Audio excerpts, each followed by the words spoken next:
La messe d'aujourd'hui sera célébrée pour le repos de l'âme de Ramiro qui doit être sauvé par leur fils aîné, pour le repos de l'âme de Cécile Vaillancourt par sa famille, pour le repos de l'âme des membres de la famille de Cécile Vaillancourt par la famille. Action de grâce à Dieu par Marie pour son anniversaire de naissance et de demande d'assistance de la vie de chaque jour par une année.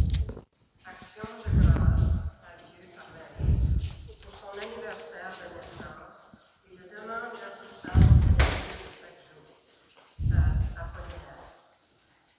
Le président de la célébration sera l'abbé Jacques Camargo. Entrons en célébration.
Au nom du Père et du Fils et du Saint-Esprit, la grâce de Jésus-Christ notre Seigneur, l'amour de Dieu le Père et la communion de l'Esprit Saint soient toujours avec vous.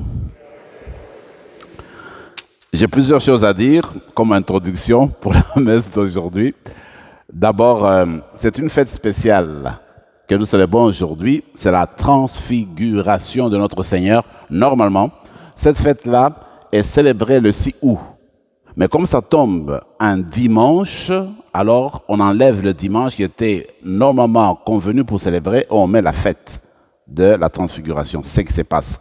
D'ailleurs, ça coïncidait avec mon rôle de co-auteur de Prions en Église. C'est moi qui ai préparé ce dimanche. Vous avez probablement remarqué mon nom à la page 2.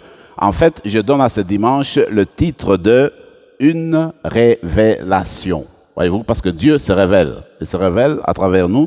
Il se révèle, n'est-ce pas, dans ce mystère. Ça, c'est un. Deuxièmement, le mois d'août, c'est réservé à Dieu le Père.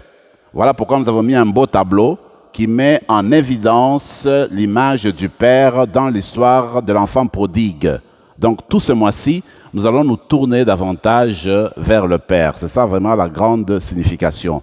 La dernière chose, le pape conclut les journées mondiales de la jeunesse demain, dimanche.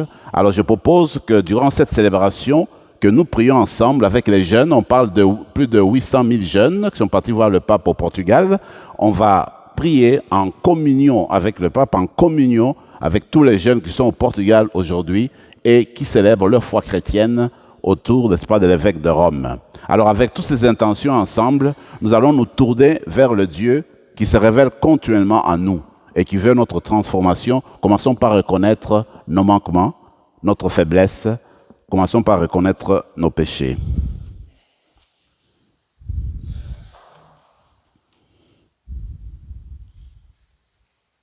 Seigneur Jésus, Fils bien-aimé de Dieu, tu viens guérir et sauver l'humanité.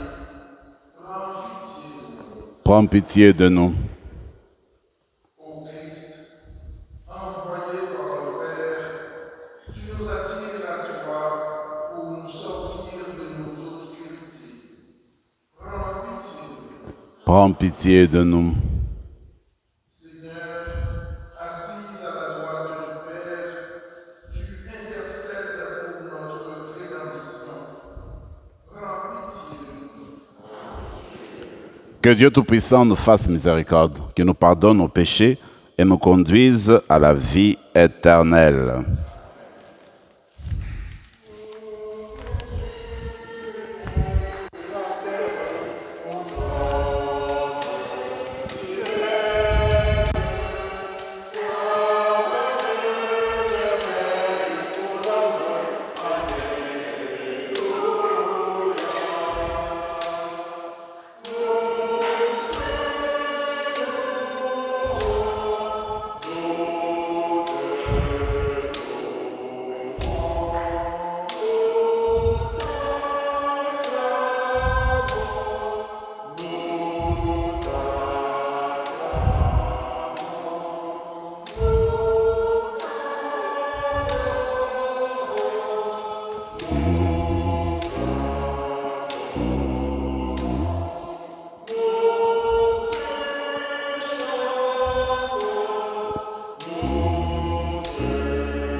Prions le Seigneur. Seigneur Dieu, dans la transfiguration glorieuse de ton Fils unique, tu as confirmé par le témoignage de Moïse et d'Élie la vérité des mystères de la foi, et tu as donné à l'avance un signe merveilleux de notre pleine adoption filiale. Accorde aux serviteurs, aux servantes que nous sommes, d'écouter la voix de ton Fils bien-aimé, afin de pouvoir devenir avec lui tes héritiers. Lui qui vit et règne avec toi dans l'unité du Saint-Esprit, Dieu, pour les siècles des siècles.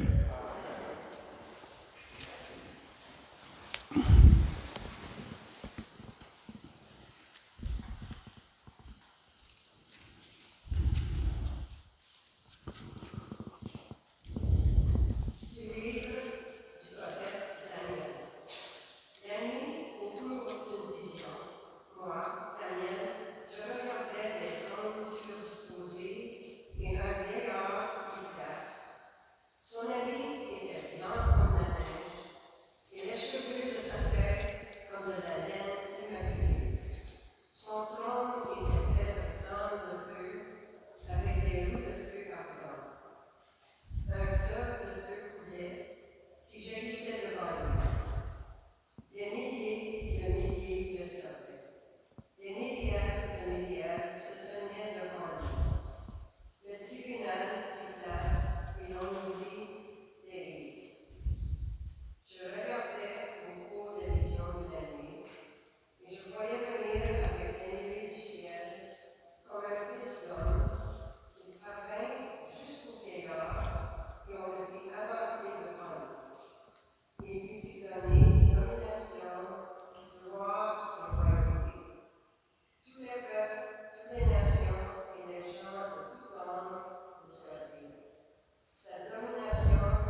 Nous rendons grâce à Dieu.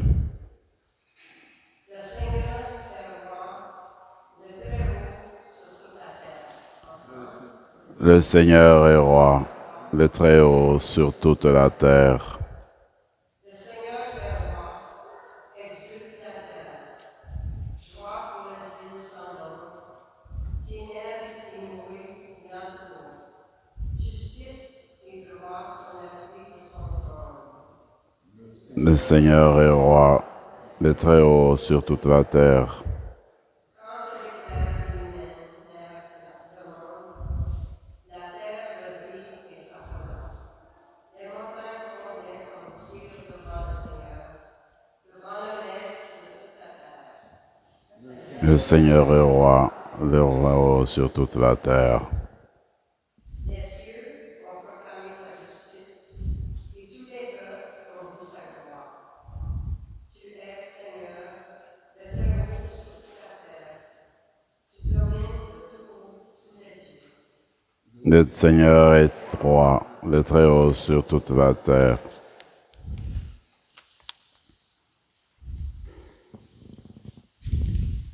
De la deuxième du Seigneur, bien-aimé. Ce n'est pas en ayant recours à des récits imaginaires sophistiqués que nous avons fait connaître la puissance et la venue de notre Seigneur Jésus-Christ. Mais c'est pour avoir été les témoins populaires de sa grandeur. Car il a reçu de Dieu, le Père, l'honneur et la gloire, comme depuis la gloire magnifique lui parvint une voix qui disait: celui-ci est mon Fils, mon bien-aimé, et en lui j'ai toute la joie.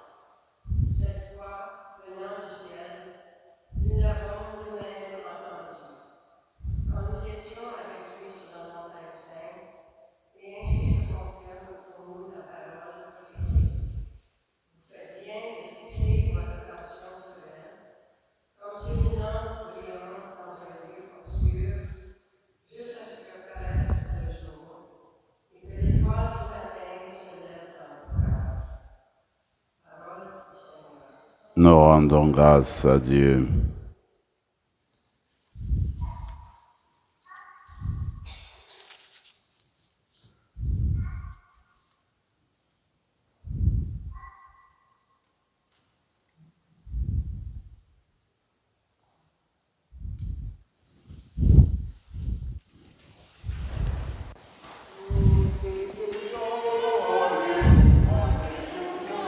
Que la bénédiction de Dieu descende sur toi. Que l'Esprit du Seigneur repose sur tes lèvres et dans ton cœur pour la proclamation de l'Évangile au nom du Père et du Fils et du Saint-Esprit. Amen.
Le Seigneur soit avec vous. Et avec votre esprit. Évangile de Jésus-Christ selon saint Matthieu. Gloire à toi, Seigneur. En ce temps-là, Jésus prit avec lui Pierre, Jacques et Jean, son frère, et il les amena à l'écart sur une haute montagne. Il fut transfiguré devant eux. Son visage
La tradition a retenu que l'événement de la transfiguration a eu lieu sur le mont Tabor. Maintenant, si on regarde spirituellement où se situe le mont Tabor, il faut reconnaître qu'il se situe entre le Jourdain, là où Jésus a été baptisé, et le mont Calvaire, là où Jésus a été crucifié. Mais maintenant, ces trois endroits sont des moments où a été révélée d'une manière spéciale la filiation divine de Jésus. Au Jourdain, c'est Dieu le Père, dont l'image est représentée par le Père du prodigue. Eh bien, Dieu le Père, au baptême de Jésus, vous vous rappelez, surtout dans Matthieu 3, 17, eh bien, celui-ci est mon fils bien-aimé. Dieu reconnaît Jésus comme son fils, la filiation divine. Ensuite, si on va au bout, sur le mont Tabor, je veux dire sur le mont Calvaire d'abord, où Jésus a donné sa vie, il est dit que le centurion qui était devant la croix, en voyant Jésus expirer, le centurion va dire vraiment cet homme-là était fils de Dieu. Mais maintenant, aujourd'hui, avec cette lecture d'aujourd'hui, nous sommes au milieu de la vie de Jésus et c'est la révélation, encore une fois, de sa filiation divine. Et c'est le Père qui s'exprime. Que se passe-t-il? Regardez, Jésus prend avec lui Pierre, Jacques et Jean son frère et il les amène sur le mont Tabor, une montagne bien élevée. Et là, il est transfiguré. Mais pour saisir tout le propos, il faut se rappeler que avant cet événement-là, parce qu'ici nous sommes au chapitre 17 de Matthieu, il faut se rappeler qu'au chapitre 16, c'est le chapitre où Pierre va dire à Jésus, « Tu es le Messie, le Fils du Dieu vivant. » Mais Jésus ne va pas refuser, il accepte la reconnaissance, mais il va ajouter une précision bouleversante. Il va dire, oui, je suis le Messie, mais je serai crucifié. Je vais faire face à la souffrance, face à la mort. Les apôtres qui ne s'y attendaient pas sont comme bouleversés parce qu'ils sont ébranlés, parce que dans leur conception du Messie, Messie le Fils de Dieu, comment est-ce qu'on va le tuer? Comment est-ce qu'il va connaître la mort sur la croix? Donc, les apôtres ont commencé à entretenir une certaine obscurité dans leur manière de comprendre la messianité de Jésus. Voilà que, après cet événement-là, Jésus prend, comme je l'ai dit, avec lui les trois apôtres, il les amène sur le mont Tabor où il est transfiguré. En fait, il veut confirmer la foi de ses apôtres, il veut rassurer les trois apôtres parce que du fait qu'ils ont reconnu qu'il était Messie, mais que Jésus leur parlait de la mort, de la souffrance, ils sont comme un peu perdus. Alors avec l'événement de la transfiguration, les trois apôtres sont rassurés. Ils sont confirmés dans leur foi. Ainsi donc, la transfiguration peut être comprise comme une expérience spirituelle de grande taille, de grande valeur, qui va raffermir la foi des apôtres et qui va leur permettre de s'approcher davantage de Jésus, de le connaître davantage et d'accueillir davantage sa filiation divine dans leur foi. Mais maintenant, moi je me dis, l'expérience de la transfiguration est une expérience qui nous est proposée à chaque moment que nous avons une célébration eucharistique. Et même, ça peut être un autre genre de célébration dans notre parcours spirituel. Ça peut être une expérience de prière profonde où nous sentons la présence de Dieu dans notre vie. Ça peut être un acte de charité qu'on vient de poser et qui nous parle tellement qu'il se trouve spécial, où en fait on fait une expérience extraordinaire de Dieu. Ces moments-là, ce sont des moments de spiritualité exceptionnelle parce que Dieu veut nous toucher d'une manière spéciale, il veut nous raffermir dans notre foi. C'est pourquoi ces moments peuvent être appelés des moments de petit abord. Parce que Dieu s'exprime, il veut nourrir notre foi pour que nous soyons forts. Au moment des épreuves, au moment des obscurités, au moment des difficultés. Les apôtres vont connaître la foi. Ils vont partir à Jérusalem après la transfiguration où Jésus va être crucifié. Ils vont voir le scandale de la croix, le scandale de la souffrance, mais la référence à la transfiguration va leur permettre de faire face à la difficulté. C'est pourquoi je me dis, regardons bien dans notre vie personnelle, dans notre vie spirituelle. Le Seigneur nous trouve des moments de petit abord, des moments de transfiguration, où il veut habiter notre âme, nourrir notre foi, nourrir notre charité, nourrir notre espérance, de la sorte que quand nous faisons face à des moments difficiles, face à la détresse, face au manque de foi parfois, face, n'est-ce pas, à des difficultés familiales, face à des obscurités dans la foi, face à l'iniquité, face à la perte d'une personne chère. Alors, toutes ces choses-là, ces difficultés, nous pouvons en faire face grâce à des petits moments de tabord, grâce à des petits moments de la transfiguration. Ça, c'est un. Mais la deuxième chose qui est importante dans ce récit et qu'on trouve dans tous les évangiles, c'est qu'on veut toujours présenter Jésus comme un nouveau Moïse.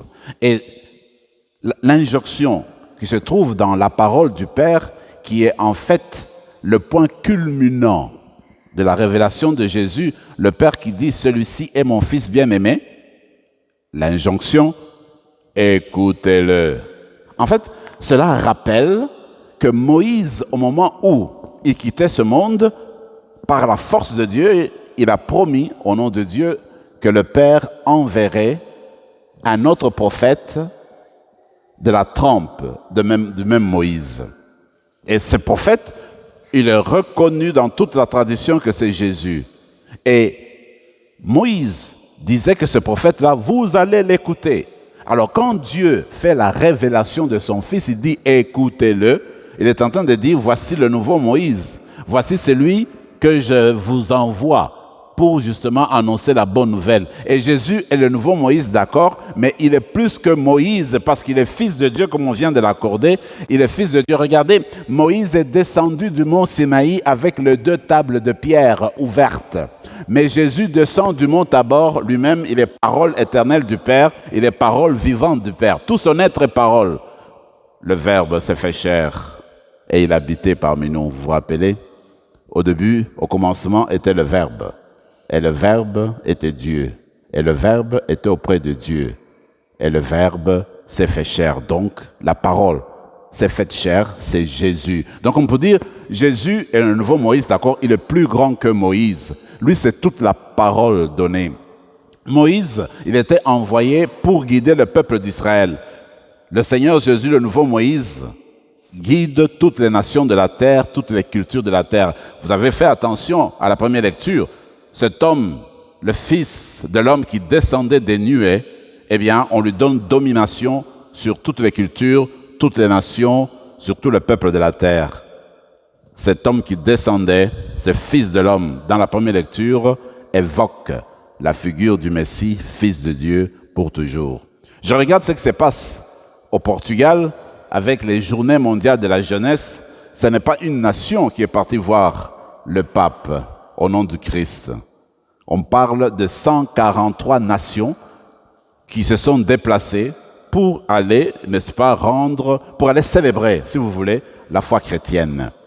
En fait, il n'y a rien à s'étonner. La foi chrétienne, l'Église chrétienne est une Église qui évoque l'universalité. Dieu le Père, c'est pas Dieu le Père d'une nation, c'est pas Dieu le Père d'une race, c'est pas Dieu le Père d'une langue. Dieu est le Père de toutes les langues de la terre, de toutes les cultures de la terre, de toutes les nations de la terre, de toutes les races de la terre, de tout de la terre. Parce qu'il est Dieu, celui qui a tout créé. Donc, son Fils qu'il envoie aujourd'hui pour nous révéler sa filiation est celui-là qui en fait, qui vient pour toutes les nations de la terre. Voilà pourquoi nous sommes invités à nous unir avec les jeunes qui sont au Portugal pour faire famille, la famille universelle, la famille des enfants de Dieu aujourd'hui. La toute dernière chose, les apôtres avec Jésus ne sont pas restés au sommet de la montagne toute leur vie. Après l'expérience de la transfiguration, il faut descendre. C'est-à-dire qu'il faut retourner dans nos vies. Il faut retourner dans notre quotidien. Il faut retourner dans notre routine, dans notre vie de tous les jours. Mais on y retourne avec une transformation. La transformation de la transfiguration, justement. Parce que Pierre, Jacques et Jean, avec l'expérience au sommet de la montagne, ils ne seront plus les mêmes. Ils se sont rapprochés davantage de Jésus. Les yeux intérieurs de leur cœur se sont ouverts davantage parce qu'ils ont vu la réalité, le vrai face, le vrai visage de Jésus qui a commencé à rayonner. C'était vraiment le visage du Fils de Dieu. Alors en descendant, ils sont beaucoup plus forts qu'avant. Nous autres là, chaque fois que nous célébrons l'Eucharistie, chaque fois que nous avons une expérience spirituelle, il ne faut pas rester au niveau de l'expérience spirituelle. Il faut descendre, c'est-à-dire il faut reprendre notre vie de tous les jours. Mais on reprend notre vie de tous les jours transformée, changée. On écoute la parole de Dieu parce que Dieu nous dit écoutez-le, écoutez le Fils de Dieu, c'est-à-dire faire nôtre le destin de Jésus. C'est accepter sa présence, c'est accepter son élan de se faire don pour les autres, de faire de sorte que le monde où nous vivons, notre monde environnant, devient un monde beaucoup plus fraternel, un monde où il y a beaucoup plus de justice, un monde où il y a beaucoup plus d'accueil, un monde où il y a beaucoup plus de réconciliation, un monde où il y a beaucoup plus d'hospitalité. Voilà, en fait, c'est à quoi nous appelle, n'est-ce pas, cette fête de la transfiguration.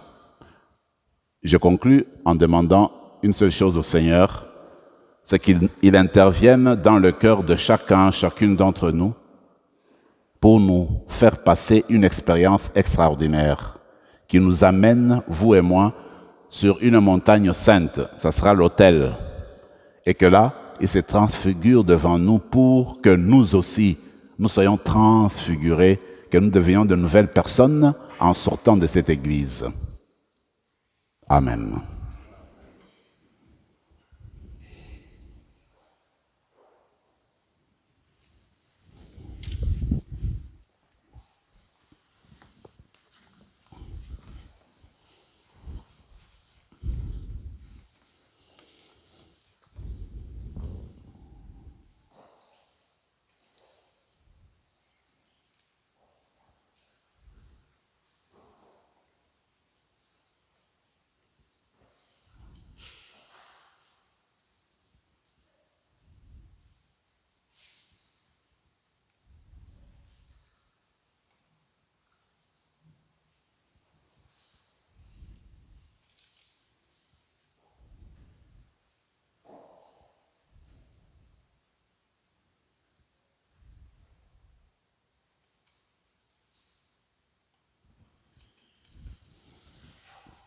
Je crois en Dieu,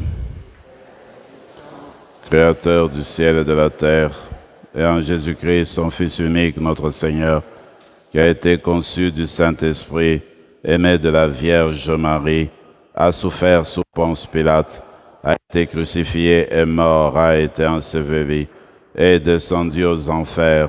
Le troisième jour est ressuscité des morts, est monté aux cieux, est assis à la droite de Dieu le Père Tout-Puissant.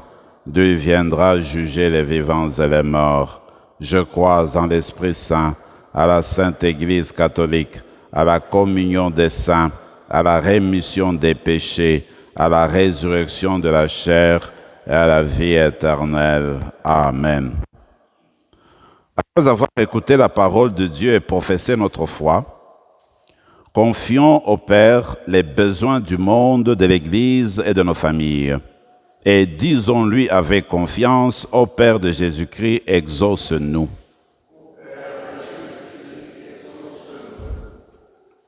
Pour les nations de la terre, afin qu'avec la lumière de la parole de Dieu, elles trouvent les voies pour toujours promouvoir la paix, la justice et la fraternité. Ô Père de Jésus-Christ, exauce-nous. pour l'Église, afin que les moments de grâce qu'elle connaît la nourrissent et la raffermissent dans sa mission d'annoncer le salut en Jésus-Christ, Fils de Dieu. Prions le Seigneur. Ô Père de Jésus-Christ, exauce-nous. Pour les personnes abandonnées, découragées ou prises avec des dépendances, afin qu'elles rencontrent des gens prêts à les accompagner, prions le Seigneur. Ô Père de Jésus-Christ, exauce-nous. Pour les participants et participantes aux Journées mondiales de la jeunesse, afin que leur expérience spirituelle vécue autour du pape au Portugal enrichisse leur foi, fortifie leur amour et soutienne leur espérance. Prions le Seigneur. Ô Père Jésus-Christ, exauce-nous. Pour nos communautés chrétiennes, afin que ces temps de prière et de célébration les conduisent à l'approfondissement de la connaissance de Jésus, Fils de Dieu. Prions le Seigneur. Ô Père de Jésus-Christ, exauce-nous. Pour les malades de notre paroisse et pour toutes les intentions de cette jeunesse, prions le Seigneur. Le Père de Jésus-Christ, exauce. Dieu très bon, toi qui demeures toujours en communion avec nous, exauce nos prières aujourd'hui et remplis-nous de ton esprit. Nous te le demandons par Jésus le Christ, notre Seigneur, qui vit et règne avec toi pour les siècles des siècles.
Je bénis Seigneur de l'univers, toi qui nous donnes ce pain, fruit de la terre, travail des hommes et des femmes. Qui te représente deviendra le pain de la vie. Je bénis Seigneur de l'univers, toi qui nous donnes ce pain, fruit de la vie et travail des hommes et des femmes. Qui te représente deviendra le vin du royaume éternel. En de ce pauvre, nous te supplions Seigneur, accueille-nous que notre sacrifice en ce jour pour la vie de nous, notre Seigneur, purifiez-nous de nos péchés.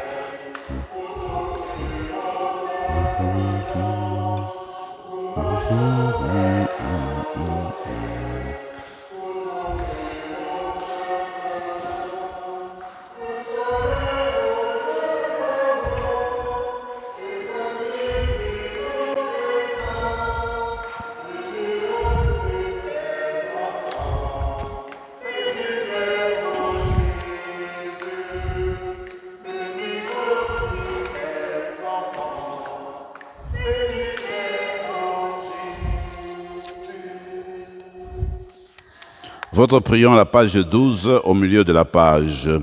Priez, frères et sœurs, que mon sacrifice, qui est aussi le vôtre, soit agréable à Dieu le Père Tout-Puissant.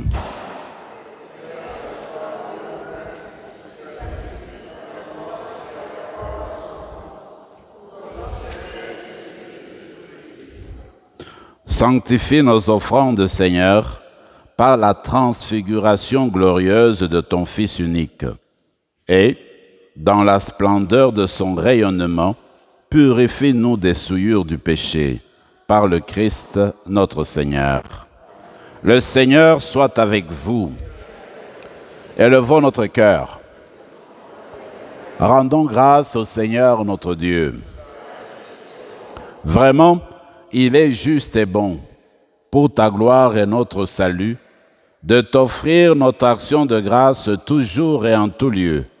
Seigneur, Père très saint, Dieu éternel et tout-puissant par le Christ notre Seigneur, après avoir prédit sa mort à ses disciples, il leur a manifesté sa splendeur sur la montagne sainte, en présence de Moïse et d'Élie. Ainsi, la loi et les prophètes témoignaient qu'il parviendrait par la passion jusqu'à la gloire de la résurrection. C'est pourquoi, avec les puissances des cieux, nous pouvons te bénir sur la terre et t'adorer sans fin en proclamant.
Le prions à la page 17. Toi qui es vraiment saint, toi qui es la source de toute sainteté, Dieu notre Père, nous voici rassemblés devant toi. Et dans la communion de toute l'Église, nous célébrons le jour où le Christ est ressuscité d'entre les morts. Par lui que tu as révélé à ta droite, nous te prions. Sanctifie ces offrandes en répandant sur elles ton esprit, qu'elles deviennent pour nous le corps et le sang de Jésus, le Christ notre Seigneur. Au moment d'être livré et d'entrer librement dans sa passion, il prit le pain. Il rendit grâce, il le rompit et le donna à ses disciples en disant, « Prenez et mangez-en tous. Ceci est mon corps, livré pour vous. »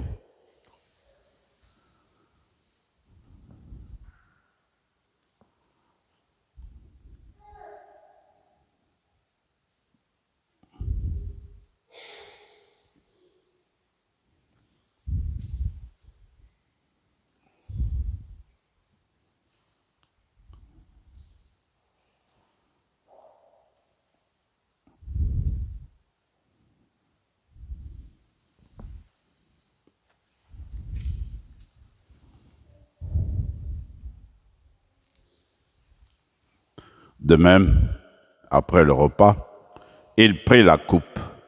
De nouveau, il rendit grâce et la donna à ses disciples en disant, « Prenez et buvez-en tous, car ceci est la coupe de mon sang, le sang de l'alliance nouvelle et éternelle, qui sera versé pour vous et pour la multitude en rémission des péchés. Vous ferez cela en mémoire de moi. »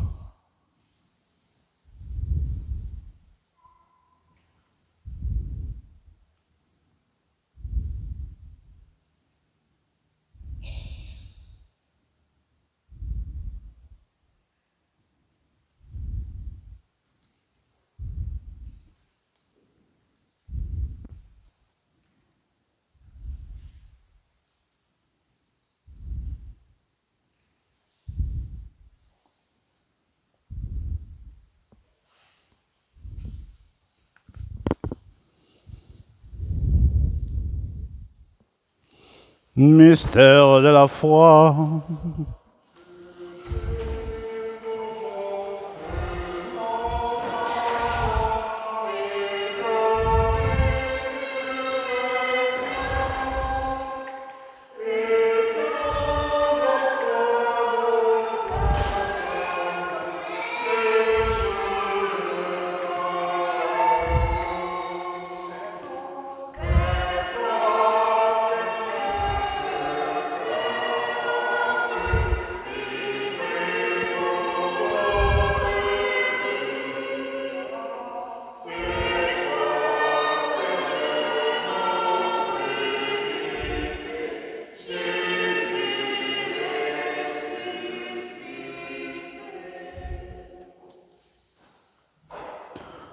En faisant ainsi mémoire de la mort et de la résurrection de ton Fils, nous t'offrons, Seigneur, le pain de la vie et la coupe du salut. Et nous te rendons grâce, car tu nous as estimés dignes de nous tenir devant toi pour te servir. Humblement, nous te demandons qu'en ayant part au corps et au sang du Christ, nous soyons rassemblés par l'Esprit Saint en un seul corps. Souviens-toi, Seigneur, de ton Église répandue à travers le monde. Fais-la grandir dans ta charité, en union avec notre pape François, notre évêque Marcel, Yvan, son auxiliaire, et tous les évêques, les prêtres et les diacres. Souviens-toi de Roméo et de Laurette Sauvé. Souviens-toi de Cécile Vaillancourt et des membres de sa famille décédés, qui ont quitté ce monde et que tu appelles auprès de toi. Puisqu'ils ont été unis à la mort de ton Fils, accorde-leur de participer à sa résurrection. Souviens-toi aussi de nos frères et sœurs qui se sont endormis dans l'espérance de la résurrection. Et souviens-toi, dans ta miséricorde, de tous les défunts. Accueille-les dans la lumière de ton visage. Sur nous tous, enfin, nous qui venons te rencontrer dans l'expérience de la transfiguration, nous implorons ta bonté. Permets qu'avec la Vierge Marie, la bienheureuse Mère de Dieu, avec Saint Joseph, son époux, les apôtres, Saint Rémy et tous les saints qui ont fait ta joie au long des âges, nous ayons part à la vie éternelle et que nous chantions ta louange et ta gloire par ton Fils Jésus, le Christ. Par lui, avec lui et en lui, à toi Dieu le Père Tout-Puissant, dans l'unité du Saint-Esprit, tout honneur et toute gloire pour les siècles des siècles.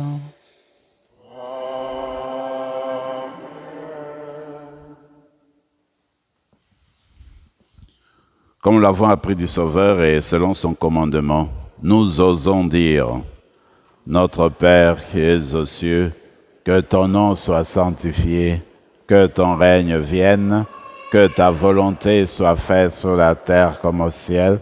Donne-nous aujourd'hui notre pain de ce jour. Pardonne nos offenses comme nous pardonnons aussi à ceux qui nous ont offensés.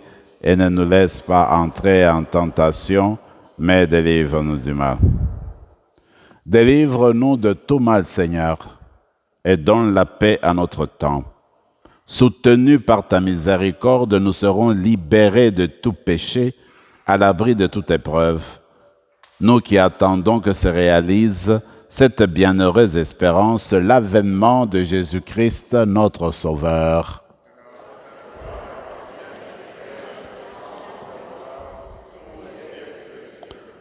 Seigneur Jésus-Christ, tu as dit à tes apôtres, je vous laisse la paix, je vous donne ma paix. Ne regarde pas nos péchés, mais la foi de ton Église. Pour que ta volonté s'accomplisse, donne-lui toujours cette paix et conduis-la vers l'unité parfaite, toi qui vis et règnes pour les siècles des siècles. Que la paix du Seigneur soit toujours avec vous.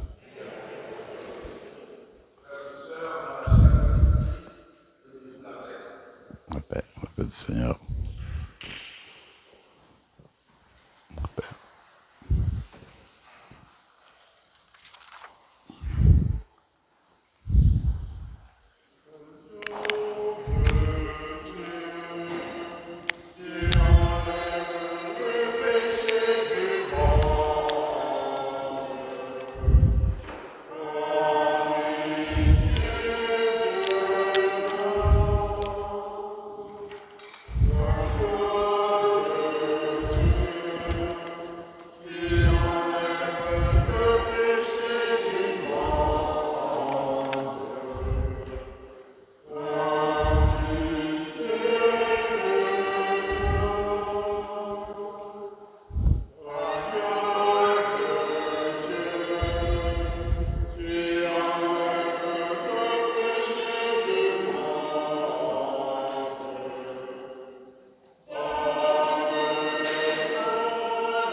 Seigneur Jésus-Christ, Fils du Dieu vivant, selon la volonté du Père, avec la puissance du Saint-Esprit, tu as donné par ta mort la vie au monde. Que ton corps et ton sang nous délivrent de nos péchés et de tout mal. Fais que nous demeurions fidèles à tes commandements, fidèles à ta parole, et que jamais, jamais, Seigneur, ne soyons séparés de toi.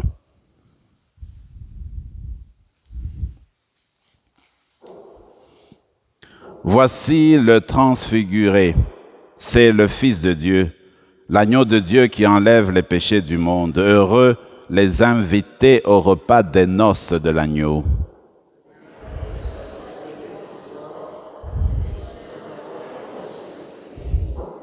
Que le corps et le sang du Christ nous gardent pour la vie éternelle. Amen.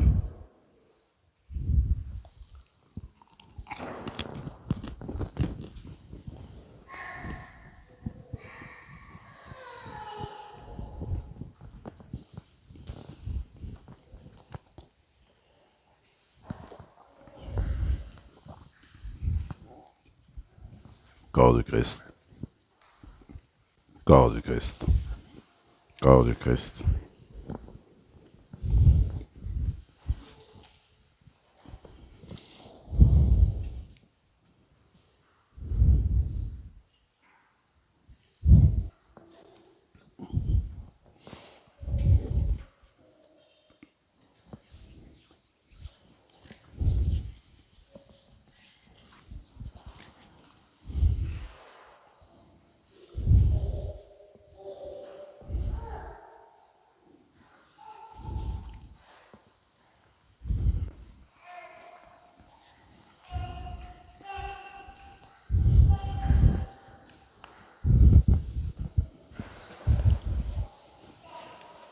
Le corps du Christ.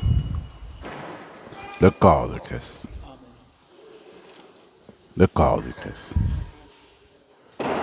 Le corps du Christ. Le corps du Christ. Le corps du Christ. Le corps du Christ. Le corps du Christ. Le corps du Christ. Le corps du Christ. Le corps du Christ. Le corps du Christ. Le corps du Christ. Le corps du Christ. Le corps du Christ.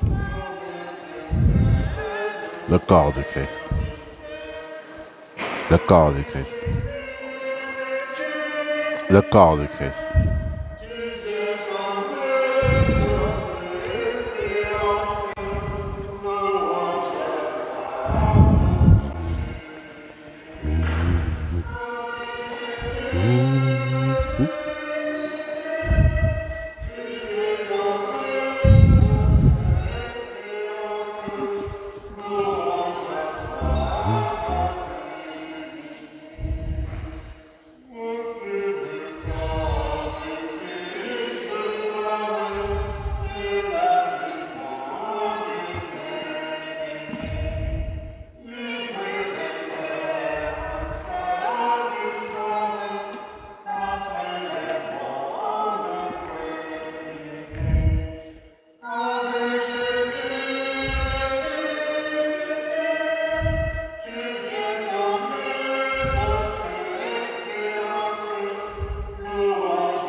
Prenons quelques moments de silence et de prière dans nos cœurs.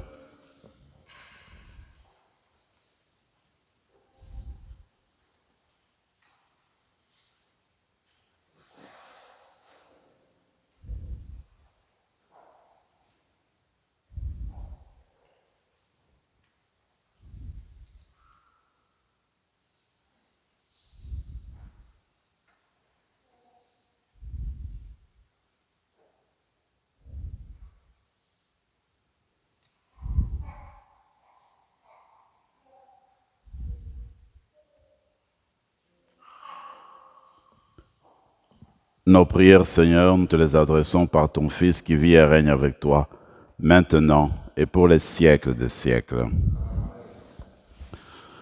Alors, c'est la première fin de semaine du mois, c'est le mois d'août, et nous avons coutume dans notre paroisse, pour nous connaître davantage et nous rapprocher davantage, vivre la fraternité, de célébrer nos anniversaires. Alors, cette fois-ci, je vais demander aux personnes dont l'anniversaire tombe au mois d'août de se lever, comme ça on va faire une prière et il y aura un chant pour ces personnes-là.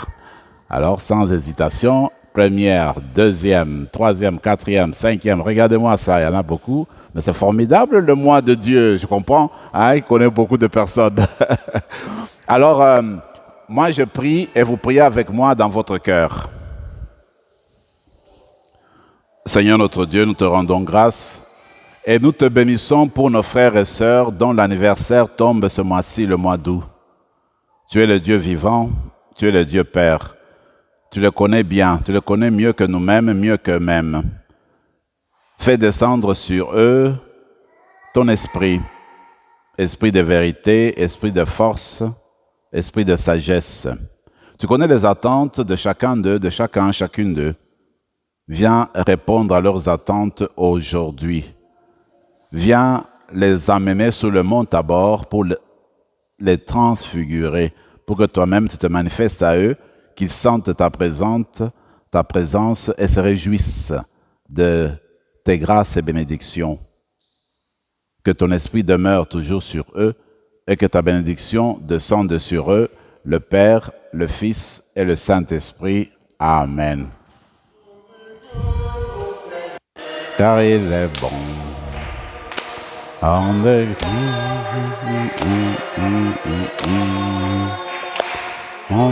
grâce au Seigneur, c'est son amour.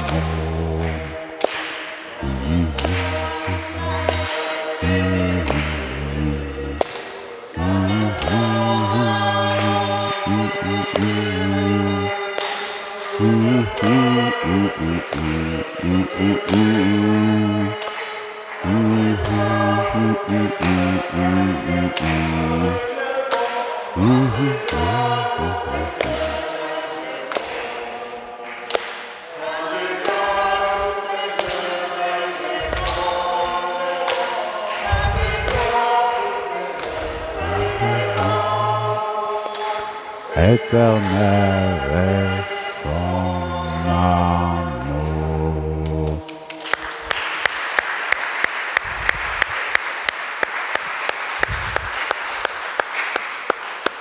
Vous pouvez vous asseoir.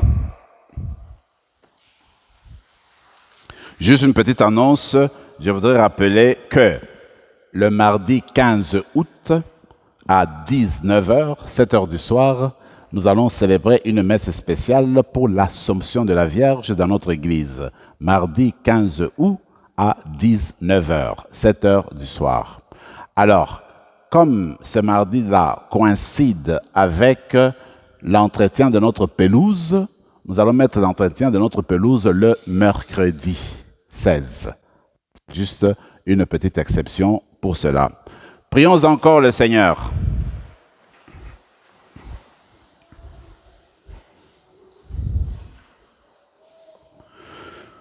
Nous t'en prions, Seigneur, que cette nourriture venue du ciel nous transforme en l'image de ton Fils dont tu as révélé la splendeur par la gloire de la transfiguration, lui qui vit et règne pour les siècles des siècles. Le Seigneur soit avec vous. Et que Dieu Tout-Puissant vous bénisse, le Père, le Fils et le Saint-Esprit. Allez porter l'évangile du Christ. Nous rendons grâce à Dieu.